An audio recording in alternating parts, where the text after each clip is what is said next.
Sa pagpasok nga po ng Golden State Warriors sa last preseason game, susubukan ni Coach Steve Kerr ang tunay na starting lineup laban sa Los Angeles Clippers. Ipapakita nila dito ang tunay na lakas ng bagong lineup.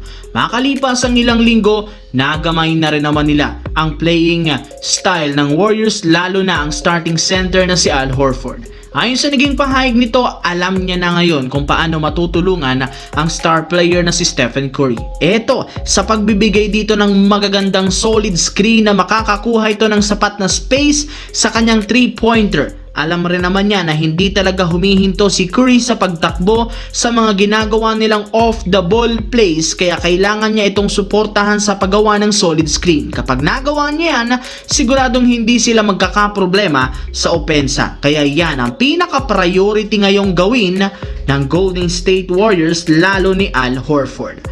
Samantala, ilang araw ang natitira bago magumpisa ang opening night ng regular season, hindi pa rin naman nawawala ang pagsilabasan ng rumors ngayon patungkol sa Los Angeles Lakers. And this time, si Dillon Brooks naman ng Phoenix Suns ang nakadikit ngayon ang pangalan sa koponan. Ayon sa balita, maaari nga pong magkasundo ang front office ng Lakers at ng Suns tungkol sa trade ni Brooks, since mas gusto nga nitong makalipat sa isang championship contender.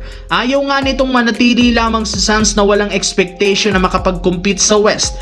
Meron nga ang sapat na trade asset ngayon ng Lakers na maipang-o-offer sa Phoenix Suns para makuha si Brooks bago sumapit ang trade deadline na bubuuhin ni na Gabe Vincent, Maxi Kleber at isang second round pick. Kapag nakuha nila ito, magkakaroon sila ng legit na two-way player na dependable sa depensa at kayang gumawa ng malaking puntos. Though may history ng alita ng buong prangkisa ng Lakers, lalo si LeBron kay Dillon Brooks, maaari pa rin naman nila itong maisaayos para mapalakas ang lineup. Ngunit kinumpirma ni Dave McMenamin ngayon na walang plano si Rob Pelinka na kunin siya. Sa kabilang banda, nananatiling undefeated ang Houston Rockets sa preseason matapos nilang maipanalo ang game ngayong araw laban sa Atlanta Hawks sa kabila ng hindi paglalaro dito ng majority kagaya ni na Kevin Durant, Amen Thompson at si Alperen Sengun. Nagawa nila yan sa pangunguna ng second year guard na si Red Shepard na nakapagtala ng 29 points, 6 rebounds, 6 assists, 4 steals,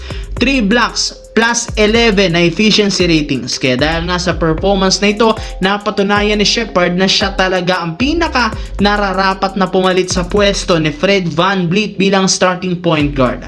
Alam ninyo na matapos nga pong magkaroon ng season-ending injury si VanVleet, maraming mga Rockets fans ang nangamba sa pagkawala ng kanilang point guard at baka matulad ito sa dating team ni Kevin Durant ng Phoenix Suns. Kaya sa pag-step up ni Red Shepard bilang point guard, isang sinyalis ito na sapat pa rin ang kasalukuyang lineup para mag-compete sa napakahigpit na Western Conference at makakuha ng kampeonato.